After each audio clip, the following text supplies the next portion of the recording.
All right, team, what's up? Happy Friday. I am Dr. Jeff Moore, currently serving as the CEO of ICE. Thrilled to be here on the Daily Show as always, and really pumped to be here on a Fitness Athlete Friday. So I chose to jump on Fitness Athlete Friday because I want to talk about coaching. I've been putting together Vantage, which is our kind of business/life mentorship leadership program here at ICE. And I just got done with a chapter on coaching and could not help but find myself intensely drawn to the topic. So it's been cool putting together this program because it's made me dive a lot deeper, go a lot more layers into some of these topics. And coaching in particular is one that I found I've got some really strong feelings about. So I wanted to unpack those this morning and hopefully provide some value. It's along the lines, the concern is that people feel that poor coaching is a victimless crime.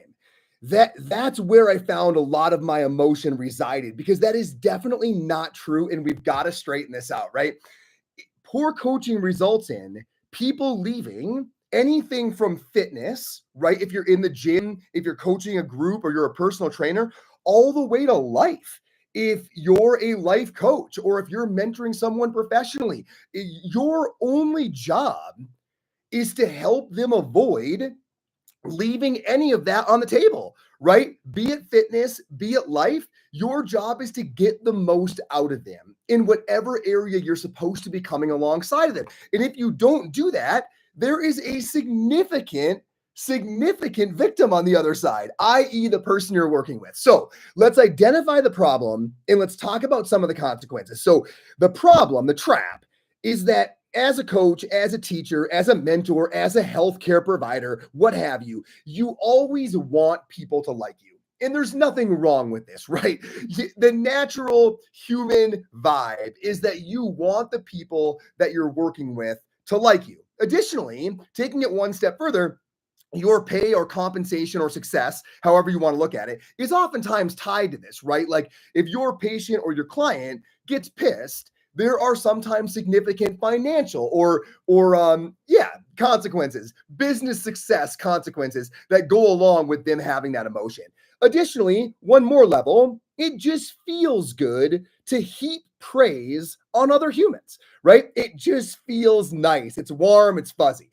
So modern day coaching in almost every form, from the gym to the professional development space to the educational spaces, all of them has sort of turned into just cheering people on, right? We tell folks that they're doing great all the time, right? And they've done enough, right? They've went hard enough. They deserve a break, yada, yada, yada, right? Because of all of those things, that desire to be liked, the desire to have professional success, the fact that it just feels good when you do it, there's a lot of reasons that make people what I would call praise forward coaches. However, and the reason we're here this morning is I just want to challenge that there are significant consequences to being praised forward all the time.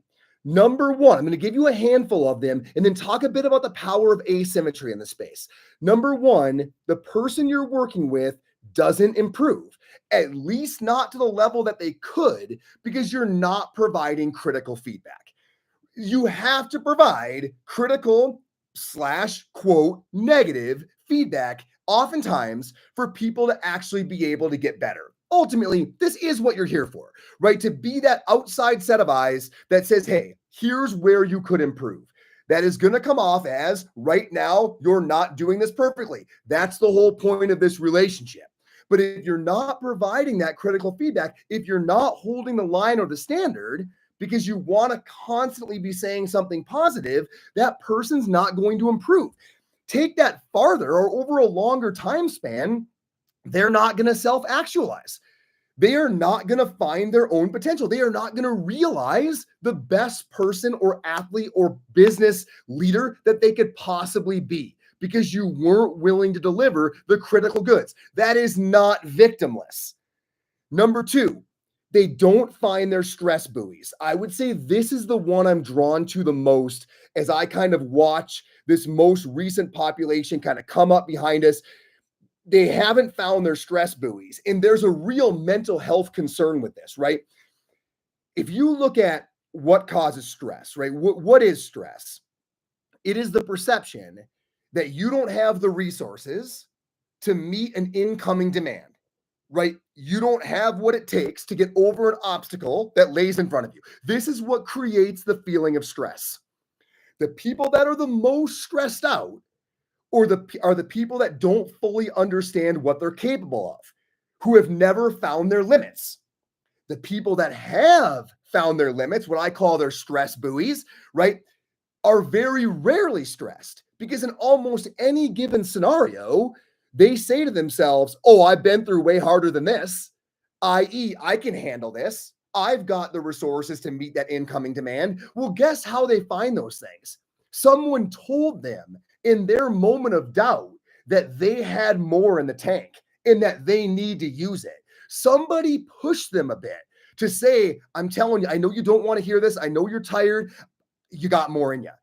And I'm going to tell you that, even though it's an unpleasant news, right? The last thing you want to do right now is go harder. But I'm telling you, I know you, and it's there. And they do go harder. And now every single event in the future, for the rest of their life, seems easier or even easy because they know they've went harder. They've got more in the tank.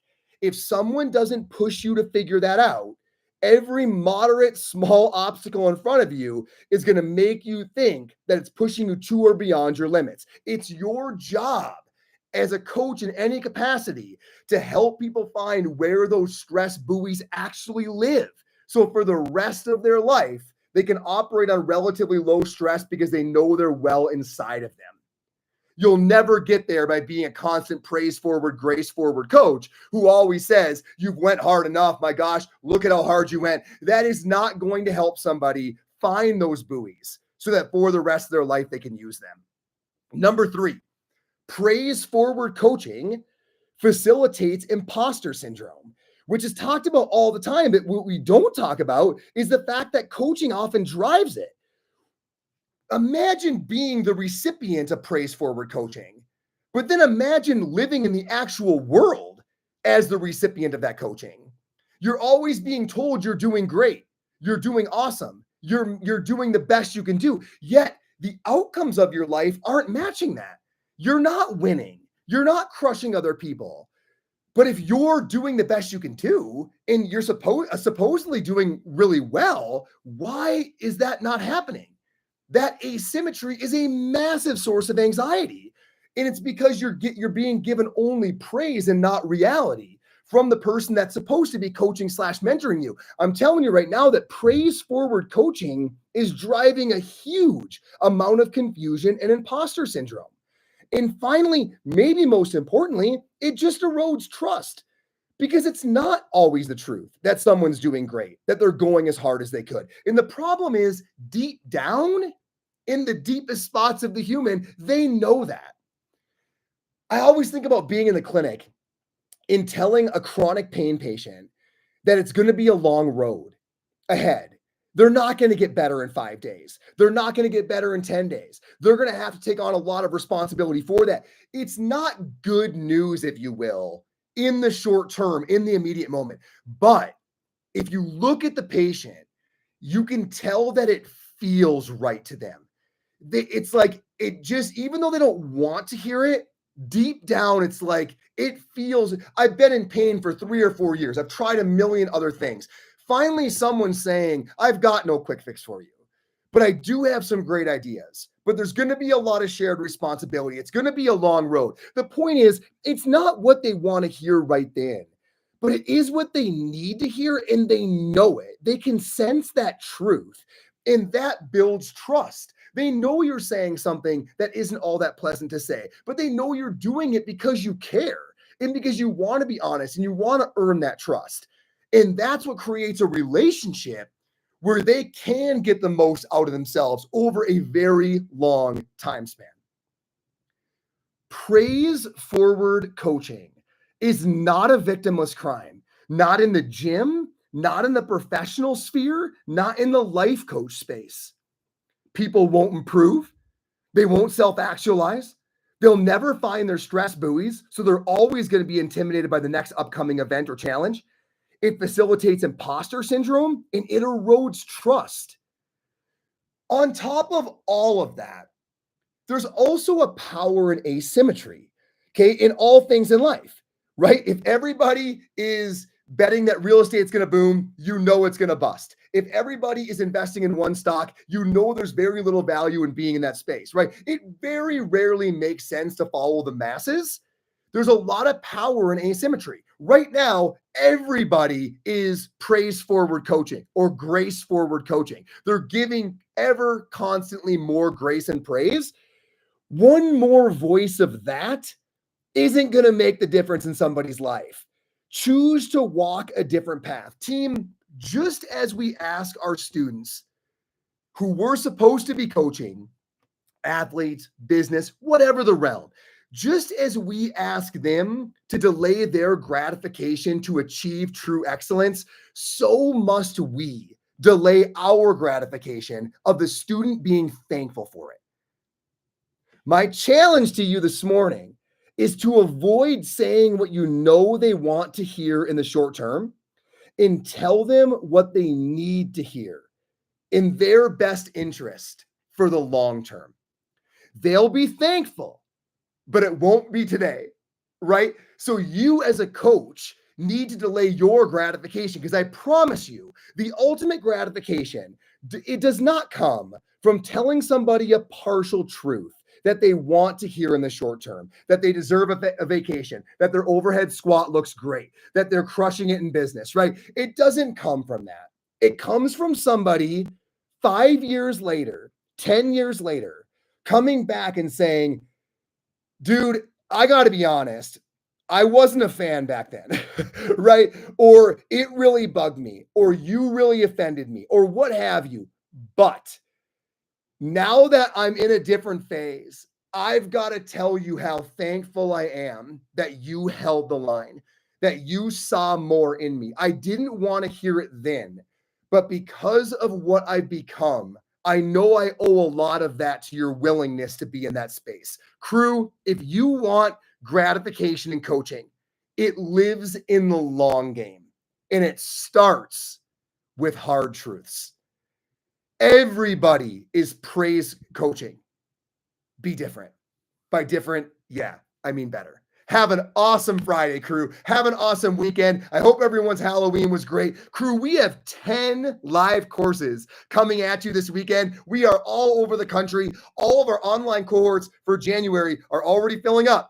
Remember, our price goes up, all the $695 to $750 on January 1. So everyone's buying right now to save that money. So if you want a Q1 course, reserve that thing today. Have a killer weekend. I will see you on the next episode of The Daily Show. And I will see a couple hundred of you in Vantage program, which launches, I believe, on January 7th. Cheers, team. Take care.